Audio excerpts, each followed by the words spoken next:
주보에는 오늘 이제 수요 예배가 사사 돌라와 야일이라고 해서 두 사사 설교 준비를 하다가 준비를 하면서 조금 수정이 되었습니다. 두 사사가 아니라 오늘은 한 명의 사사인 돌라만 집중적으로 또 살펴보면서 나누어 보고자 합니다. 다섯 번째 사사 기드온에 이어서 오늘은 여섯 번째 사사인 돌라입니다.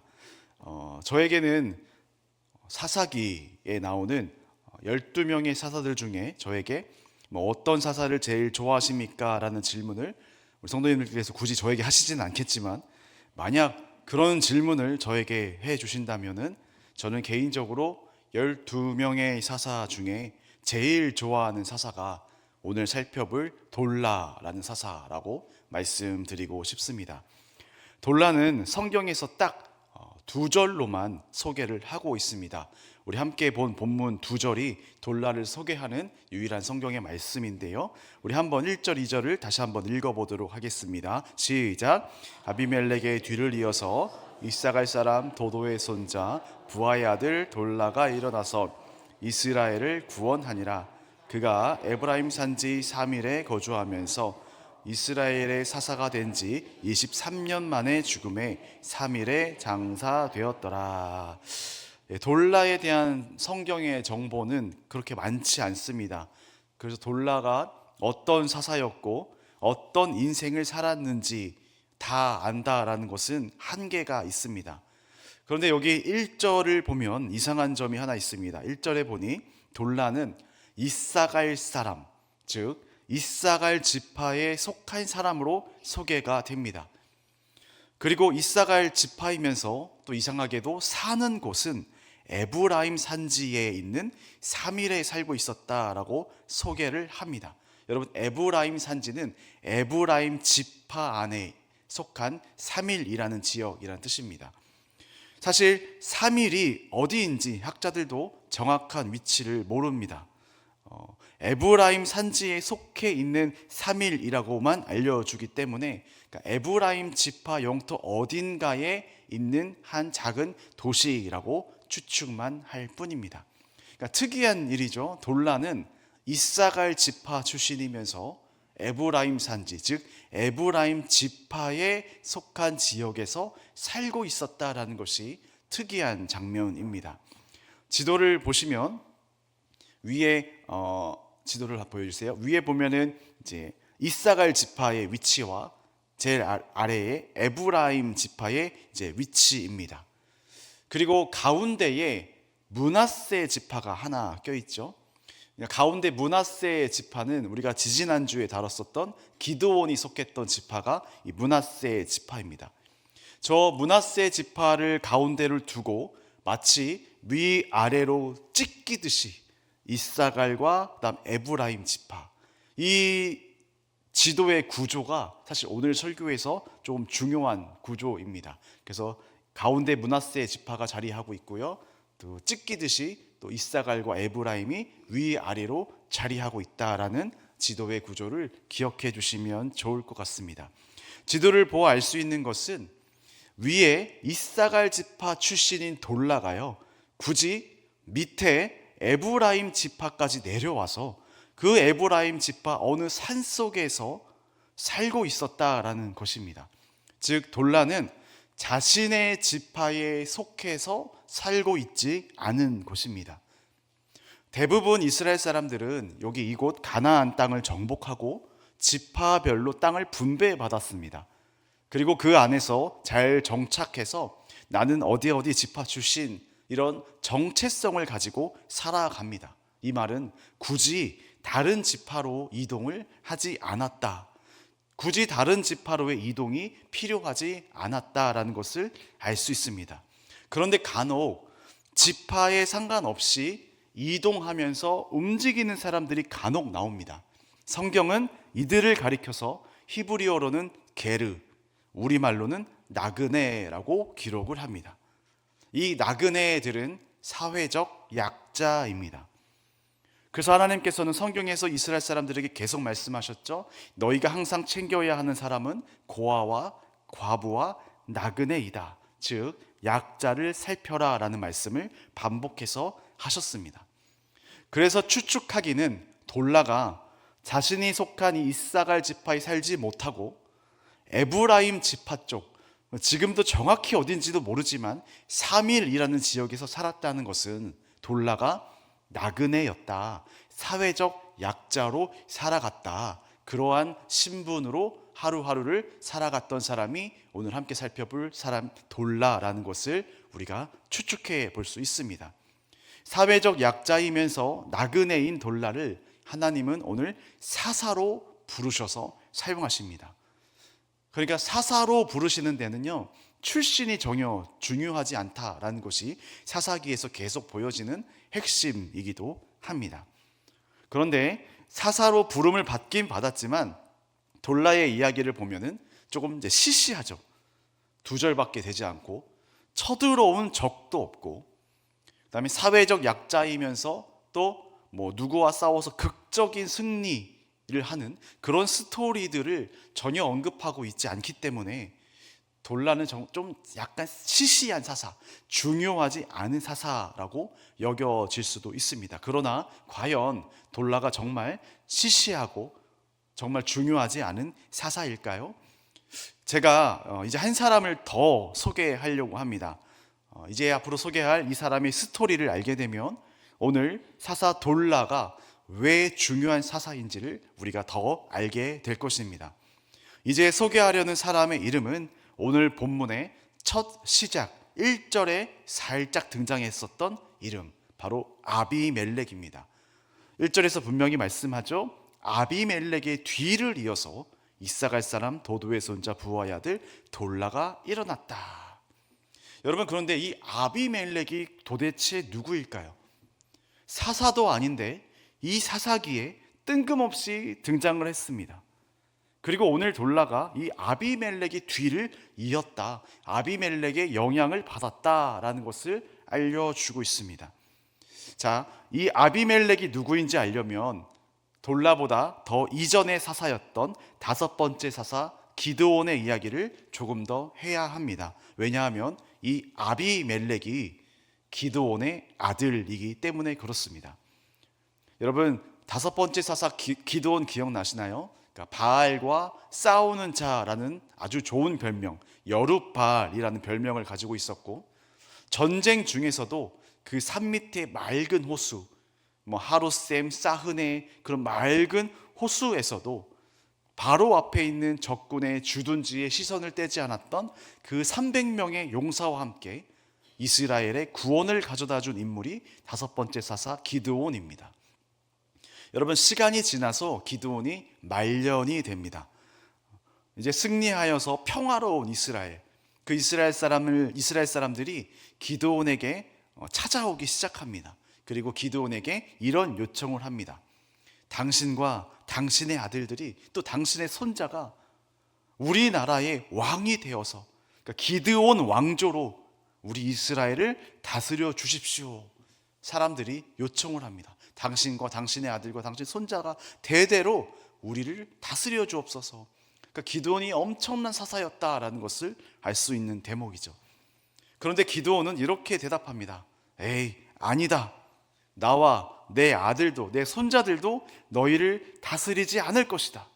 오직 여호와께서만 너희를 다스리실 것이다 라는 아주 멋진 말을 합니다. 역시 여룻바알이라는 별명에 걸맞는 멋진 선포입니다. 그런데 이렇게 멋진 말을 한 기드온이 갑자기 자신을 찾아온 이 이스라엘 사람들에게 다른 요청을 하나 합니다. 뭐냐면, 내가 왕이 안 되는 대신에 전쟁에서 이겨 취한 그 전리품들 중에 귀고리를 다 나에게 주십시오. 내가 왕이 안 될 테니 다른 거를 달라라는 요구를 하는 거죠. 그래서 기드온이 모은 그 금이요, 성경에 보면 1700세겔이나 된다라고 언급을 합니다. 학자들에 의하면 이 정도의 금의 양은 당시 왕이 소유하는 정도의 분량이었다라고 관찰을 합니다. 그림에 보시면 말년의 기드온은 왕이 되지는 않았지만 왕만큼의 대접을 원했습니다. 그 취한 금으로요, 저 에봇, 옷을 만듭니다. 저 에봇은 제사장들이 하나님께 예배할 때 입었던 옷입니다. 금으로 아주 화려한 저 에봇을 만듭니다.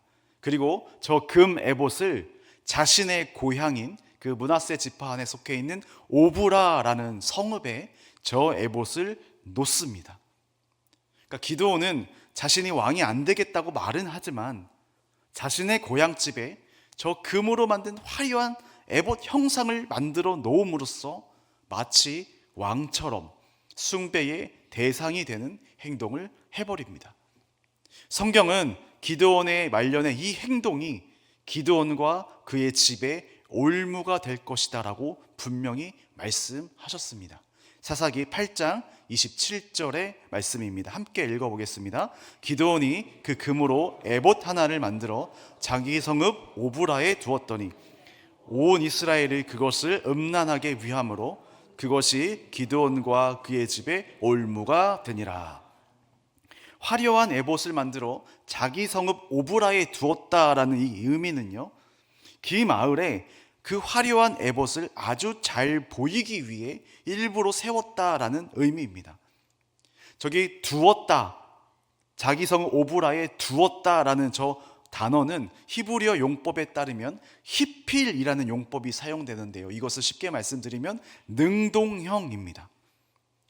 그러니까 저 금 에봇을 두었다라는 거는요, 사람들이 금 주니까 어쩔 수 없이 만들어서 세웠어요 라는 수동적인 모습이 아니라 스스로 의도를 가지고 나를 숭배해라, 능동적으로 아주 잘 보이는 곳에 화려한 에봇을 세웠다라는 의미입니다.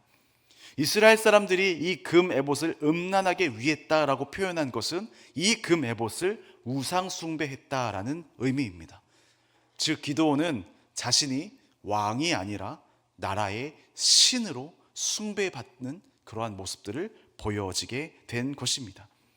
이후에 이 올무가 되는 사건들이 펼쳐지는데요, 기드온이 왕은 아니었지만 진짜 왕처럼 아내도 굉장히 많았다라고 성경은 말해요.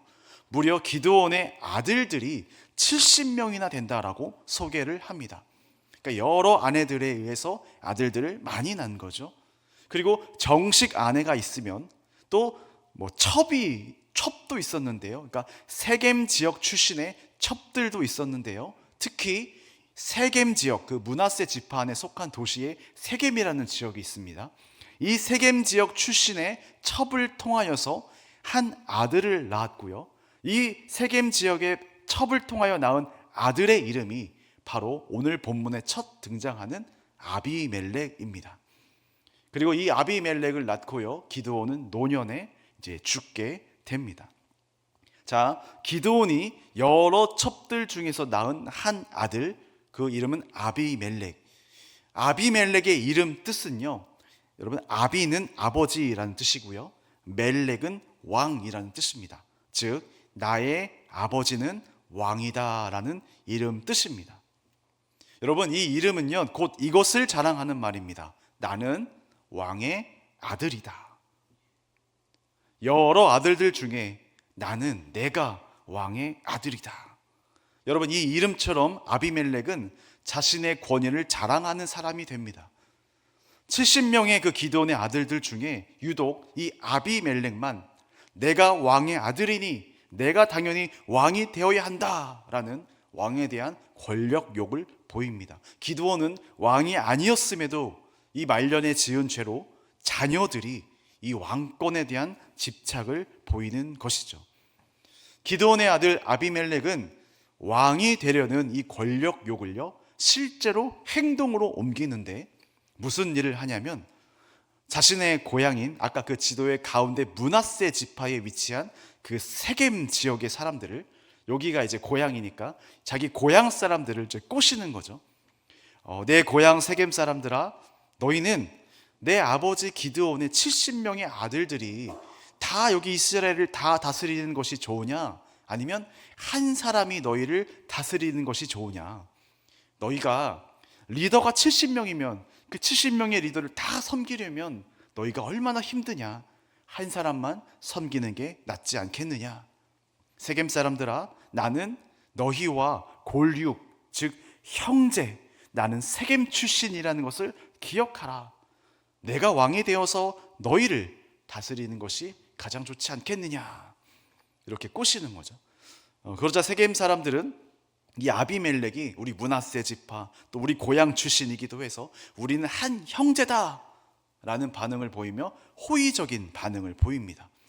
그래서 이 세겜에 살았던 지도자들은요, 아비멜렉에게 이제 선거를 지원을 해주는데요, 은 70개를 지원해 줍니다.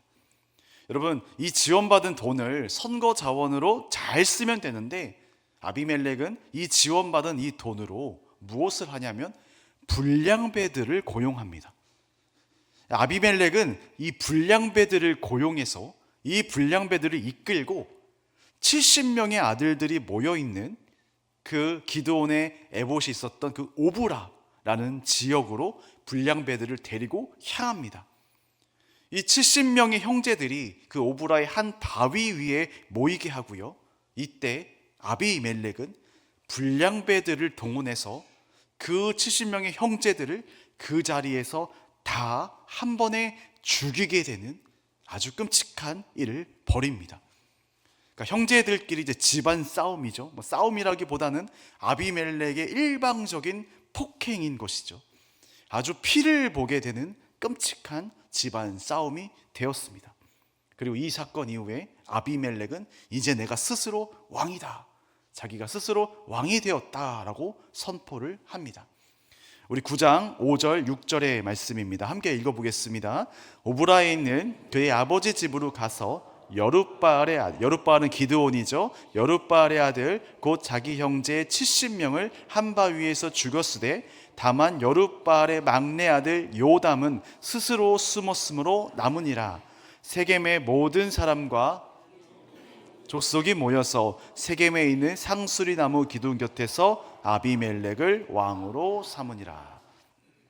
자, 그런데 이런 끔찍한 사건에서 살아남은 한 사람이 있다라고 오늘 5절에서 말씀을 해 주는데요, 바로 아비멜렉의 막내 동생인 요담입니다. 여러분, 막내 동생 요담이 살아남아서 도망쳤고요, 이 끔찍한 일을 뒤에서 벌인 그 므낫세 지파의 세겜 사람들과 아비멜렉을 향해서 경고하기 시작합니다. 아주 시적인 비유를 사용해서 경고를 하는데요, 일명 나무 비유라고 하는 그런 비유가 나옵니다. 여러분, 나중에 성경을 한번 읽어보세요. 이 비유의 이야기가 성경에 나옵니다. 그 막내 아들 요담의 나무 비유는 이렇습니다.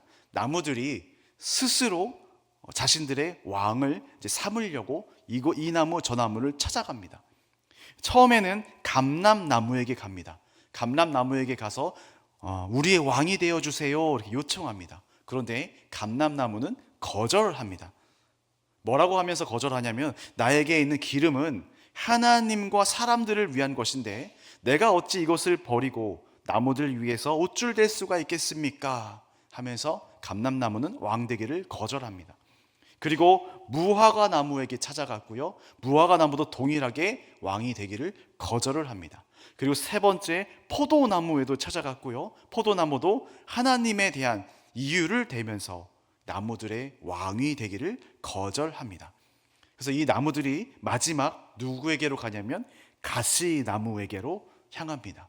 가시나무에게 가서 우리들의 왕이 되어달라라고 말합니다. 사사기 9장 14절과 15절의 말씀을 우리 함께 또 읽어보도록 하겠습니다. 이에 모든 나무가 가시나무에게 이르되 너는 와서 우리 가시나무가 나무들에게 이르되 만일 너희가 참으로 내게 기름을 부어 너희 위에 왕으로 삼겠거든 와서 내 그늘에 피하라. 그리하지 아니하면 불이 가시나무에서 나와서 레바논의 백향목을 살릴 것이니라 하였느니라. 여러분, 이 나무 비유를 보면요, 가시나무가 이렇게 말해요. 그래, 내가 왕이 되겠다. 너희들은 내 그늘에 와서 피하라. 여러분, 가시나무가 그늘이 있나요? 그늘이 없죠. 근데 그늘이 있다고 생각하는 가시나무의 모습을 아주 우화적으로 이야기를 하는 것입니다. 그러니까 가까스로 살아남은 막내 동생 요담이 이 나무 비유를 통해서 이 아비멜렉을 이제 고발을 하는 거죠. 이 나무 비유에서 등장하는 마지막 가시나무가 바로 그늘도 없으면서 내 그늘에 오라, 내 그늘에 와서 쉬라 라고 말하는 어리석은 왕 아비멜렉을 비유하는 것입니다. 그래서 아비멜렉의 별명이 가시나무이기도 합니다. 여러분, 이 가시나무는 자기가 그늘도 없으면서 사람들에게 내 그늘에 와서 쉬라고 말하는 사람입니다. 자기가 왕만 될 수 있다면 방해가 되는 모든 것들을 불사르면서 다 제거하는 것에 거리낌이 없는 그 사람입니다. 비록 자기 가족이라도 그렇게 아비멜렉은 이룬다라는 것이죠. 자기 욕망을 이루기 위해서 다른 사람을 괴롭히고 찌르는 가시 같은 사람이 바로 아비멜렉입니다. 하나님은 이 아비멜렉을 사사로 임명하지 않으십니다. 이 아비멜렉은 자기가 스스로 왕이 된 사람입니다.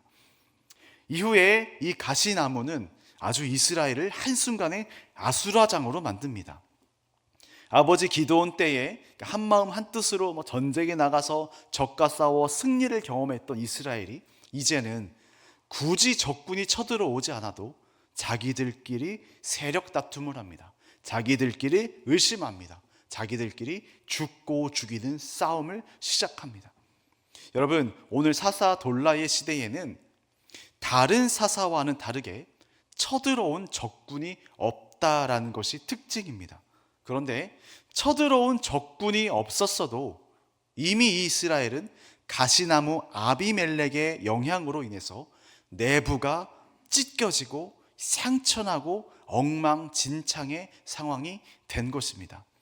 아까 지도를 보셨다시피 가운데 므낫세 지파, 이 아비멜렉의 그 므낫세 지파, 이 아비멜렉의 영향으로 위로는 이사갈, 아래로는 에브라임, 마치 위아래 지파, 오늘 위아래 지파가 다 상관 있는 이제 돌라의 모습이죠.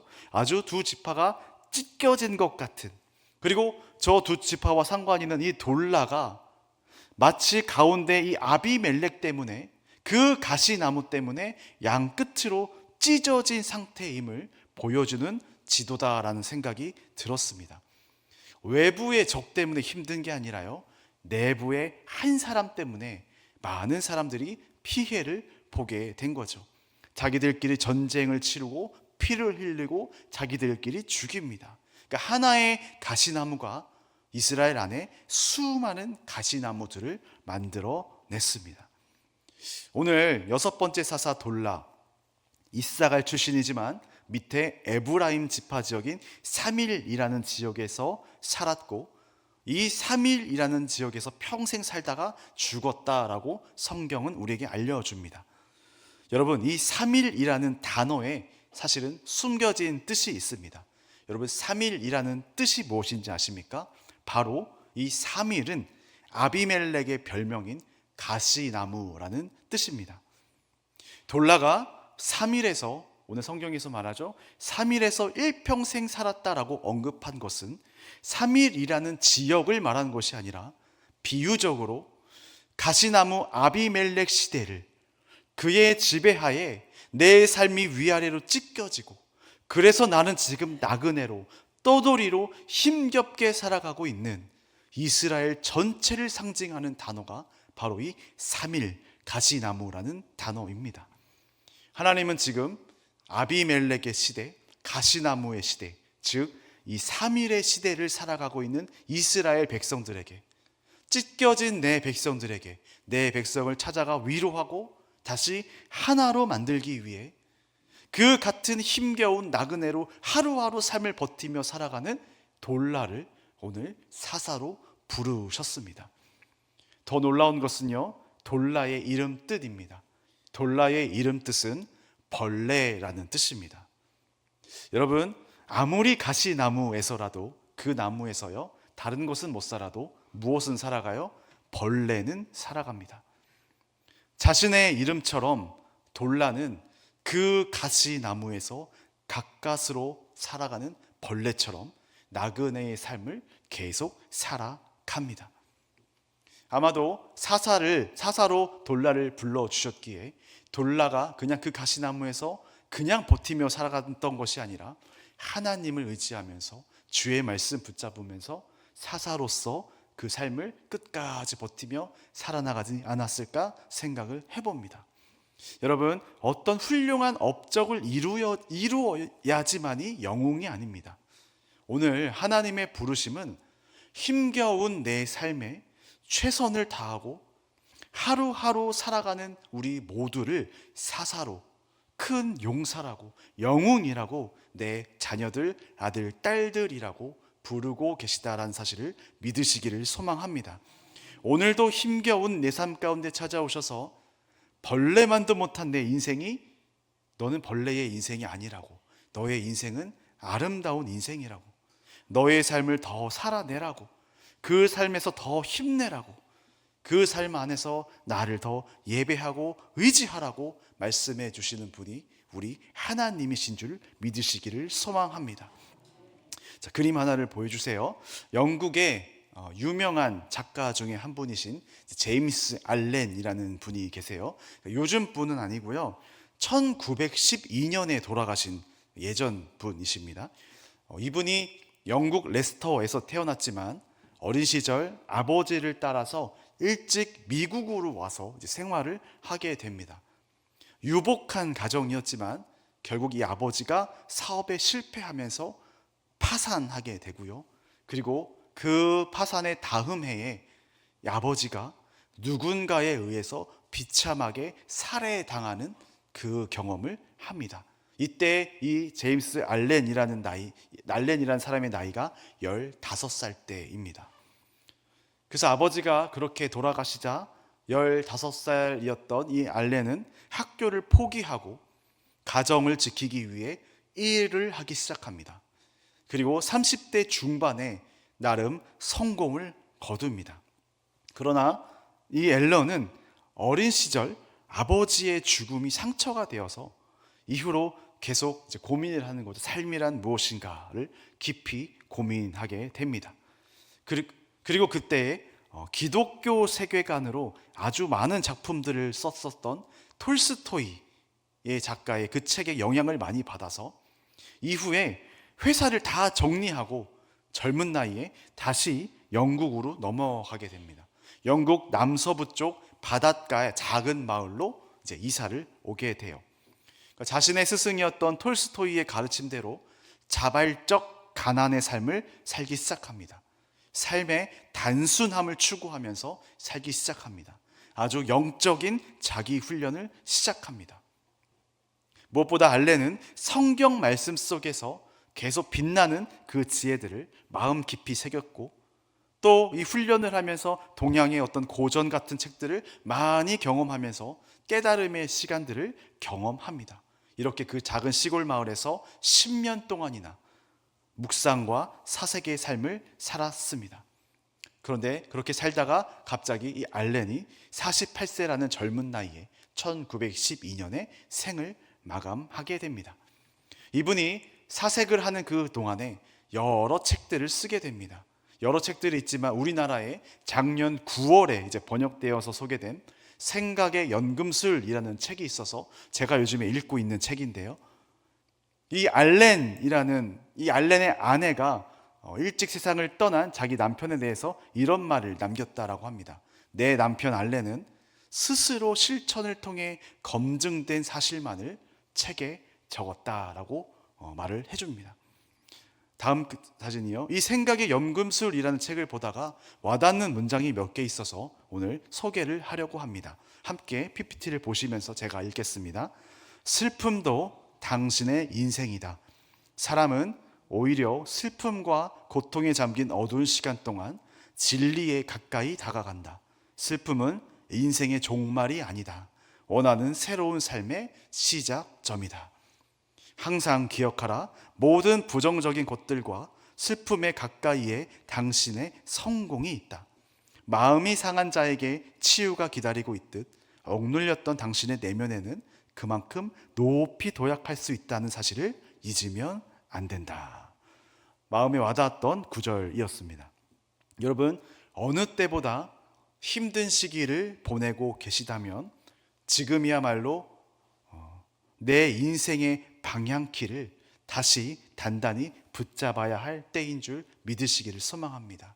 아니, 왜 나한테만 이런 일이 생기는 거야? 왜 하필 나한테만 이런 일이 생기는 거야? 이런 억울한 생각이 들 때가 있어요. 그런데요, 사실 나한테만 그런 게 아니라 모두에게, 아무한테나 그 일들은 다 생깁니다. 그러니까 가만 보니까 특정한 사람들에게만 안 좋은 일이 생기는 게 아니라요, 어느 누구에게나 이 안 좋은 일은, 이 어떤 일들은 항상 생기더라라는 것입니다. 그러니까 이 책에서 이거를 말해요. 슬픔도 나의 인생입니다. 다 나의 소중한 인생입니다. 배울 수 있는 나만의 소중한 자산이고 나만의 경험입니다. 그러니까 내 힘든 인생도 결국은 내 인생이기 때문에 내가 안아줘야 하고, 내가 품어줘야 하고, 내가 가꾸어야 한다는 것이죠. 생각을 바꾸십시오. 슬픔이 끝이 아닙니다. 다시 새로운 도약의 시작점일 뿐입니다. 라고 이 책에서는 줄곧 이야기를 합니다. 여러분, 우리의 인생이 가시나무와 같은 가시밭길을 오늘도 걷고 있다면 잊지 마십시오. 그 가시나무 같은 환경 속에서도요, 하나님은 한 번도 나를 포기하신 적이 없으십니다. 그 하나님의 은혜를 떠올리시면서 하루하루 가시밭길을 걸어가시기를 소망합니다. 여러분, 주님은 십자가 위에서요, 나 대신에요, 그 가시나무를 머리에 쓰셨습니다. 나의 아픔을 사랑해 주신 분이라는 사실입니다. 여러분, 그 주님을 다시 바라보십시오. 가시나무에서 벌레로 살아가는 돌라와 함께 해주신 그 하나님을 오늘 나도 바라보십시오. 가시나무와 같은 인생의 여정을 살아갈 때에 나와 함께 하시는 그 하나님으로 인해서 나는 오히려 할렐루야, 기쁜 찬양이 늘 우리 삶에 있기를 주님의 이름으로 축원합니다.